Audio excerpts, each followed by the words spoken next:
Hello everyone, unit 6 gravitation का एक और वीडियो लेके आ गए। पहले क्या क्या किया? Kepler's law, universal law of gravitation, acceleration due to gravity. समझना है तो पुराने वीडियोस देखो। और इस वीडियो में हम क्या कर रहे हैं, एक्सेलरेशन ड्यू टू ग्रेविटी पे एक असाइनमेंट करेंगे। तो क्या आपको पता होना चाहिए? Acceleration due to gravity formula है gm/r²। मास, शेप और साइज पे डिपेंड नहीं करती है। वैल्यू है 9.8 metre per second square. Variation होता है आपका ऑल्टीट्यूड के साथ, जिसका ये फॉर्मूला है, डेप्थ का फॉर्मूला है। ठीक, और ये ग्राफ है। चलिए असाइनमेंट, ये आपके पहले 7 क्वेश्चंस। वीडियो को पॉज करो, खुद ट्राई करो क्वेश्चंस को। फिर ये वाले आपके नेक्स्ट क्वेश्चंस को ट्राई करो वीडियो को पॉज करके, और फिर नेक्स्ट स्लाइड देखो आंसर्स के लिए। चलिए असाइनमेंट सॉल्व करते हैं। Question number 1, a body is weightless at the centre of earth. क्यों भाई? क्योंकि जब आप अर्थ के सेंटर पे जाते हैं तो एक्सेलरेशन ड्यू टू ग्रेविटी 0 हो जाता है, और वेट होता है mg, सो इसीलिए mg इक्वल टू 0 आ गया। Where will a body weigh more, at Delhi or at Shimla, and why? तो भाई दिल्ली में ज़्यादा वे करेगी, क्योंकि जैसे ही ऑल्टीट्यूड बढ़ता है तो ऑल्टीट्यूड के साथ जी की वैल्यू डिक्रीज करती है, और शिमला हायर ऑल्टीट्यूड पे। Explain why a tennis ball bounce higher on hills than in plains. तो एक्सेलरेशन ड्यू टू ग्रेविटी की वैल्यू जो होती है वो आपका क्या होता है, हिल्स पे कम होती है प्लेन्स के मुकाबले। क्यों? क्योंकि G dash is equal to G 1-h/r। तो उसके कारण क्या होगा, टेनिस बॉल जो है ज़्यादा बाउंस करेगी हिल्स के ऊपर। Which is greater, the attraction of the earth for 1 kg of aluminium or attraction of 1 kg of aluminium for the earth? Answer है दोनों सेम होंगे। ठीक है। Determine the value of g at the bottom of an ocean 7 kilometre deep, given the value of radius of earth and g. Okay, so formula होता है depth का, g dash is equal to d g 1-h/r। हमने values रखी, कितना है answer, 9.79 metre per second square. Question number 3, the earth's mass is 80 times that of moon and their diameters are in the ratio 4:1. what is the value of g on moon? भाई ये इस question के हिसाब से है by the way. तो हमें क्या क्या गिवन है, mass of earth is 80 times mass of moon, diameter is in the ratio 4:1, तो रेडियस भी इसी रेशियो में होगा। अर्थ के ऊपर acceleration due to gravity gm/r², E हमने सबस्क्रिप्ट लिया हुआ अर्थ के लिए। मून पे आ जाएगा फिर वही gm/r², लेकिन m सबस्क्रिप्ट लिया हुआ है मून के लिए। gm/ge करें तो डिवाइड करने पे ये आता है mass of moon divided by mass of earth into radius of earth divided by radius of moon का whole square. Mass of earth is 80 times mass of moon, और RE/RM तो 4:1 है। तो ये हमारे पास निकलता है 1:5, यानी कि 0.2 into acceleration due to gravity on earth, और ये निकलता है 1.96 मीटर पर सेकेंड स्क्वायर।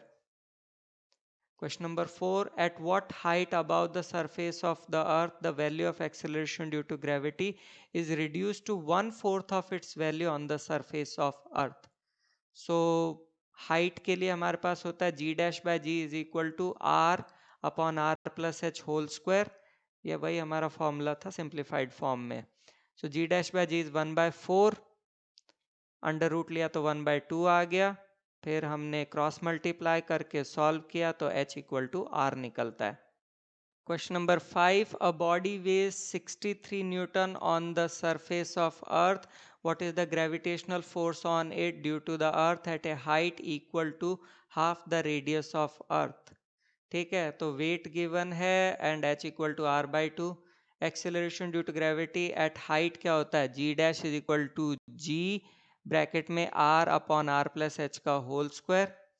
ठीक है, यहाँ h की जगह r/2 दिया हुआ है। इसको अगर हम सॉल्व करें तो g dash is equal to आता है 4/9g। ठीक है, तो new weight will be w dash is equal to mg dash, तो m इंटू 4/9g, यानी कि 4/9 into w। and that gives 28 Newton. Assuming the Earth to be a sphere of uniform mass density, how much would a body weigh halfway down to the center of the Earth if it weighed 250 Newton on the surface? ऊपर वाले जैसा ही है, बस यहाँ अंदर जा रहे हैं अर्थ के। ठीक है, तो वेट गिवन है और d is equal to R by two है। डेप्थ में हमारा फॉर्मूला होता है g dash is equal to g into one minus d by are.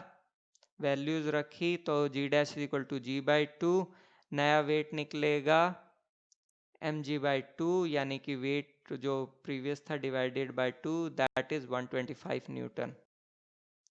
Question number 7. Assuming that the Earth is a perfect sphere of uniform mass density, find the percentage decrease in the weight of the body when taken to the end of a tunnel 32 kilometre below the surface of Earth. Earth का radius given है, तो D given है 32 kilometre, R भी given है।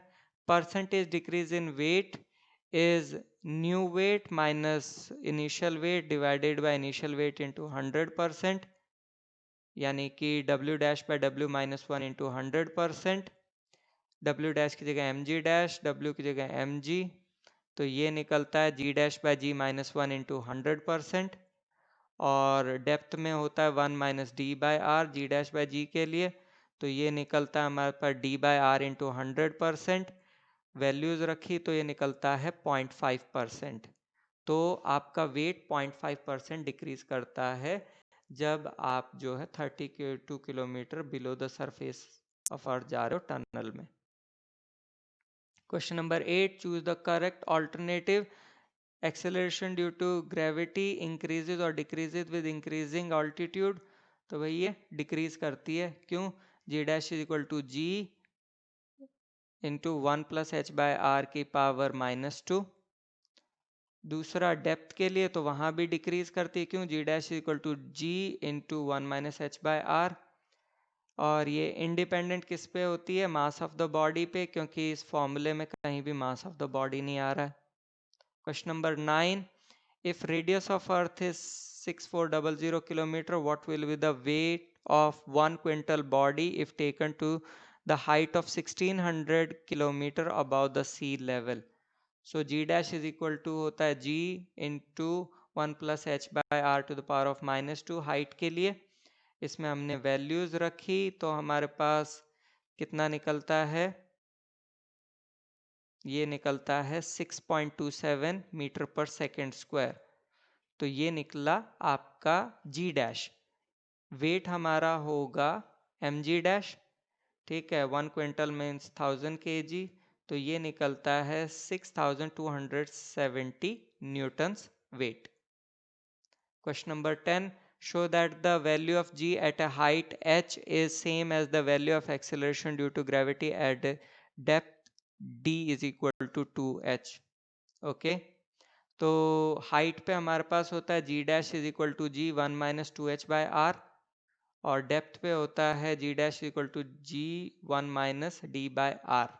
ठीक है, according to the question हमने दोनों को इक्वल किया, सॉल्व किया तो कितना निकलता है? d is equals to 2h। Question number 11. Assuming Earth to be a uniform sphere, find an expression for density of Earth in terms of small g and capital G. So acceleration due to gravity g is equal to gm by r square. अच्छा, m की जगह 4/3 पाई r cube रो रखा, solve किया तो हमारे पास रो निकल आता है 3g upon 4 pi r capital G। Question number 12. You are given the following data. G is given, radius of Earth is given, distance of the moon is given, and time period of moon's revolution is given. Mass of Earth निकालना है।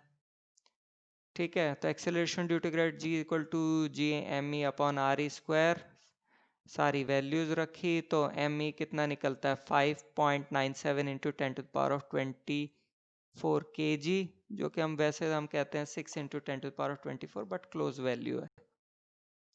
Okay, acknowledgement Google, Bing, NCERT सबका धन्यवाद images और बाकी चीज़ों के लिए। Thank you so much and do watch the next video on gravitational potential. Thank you so much.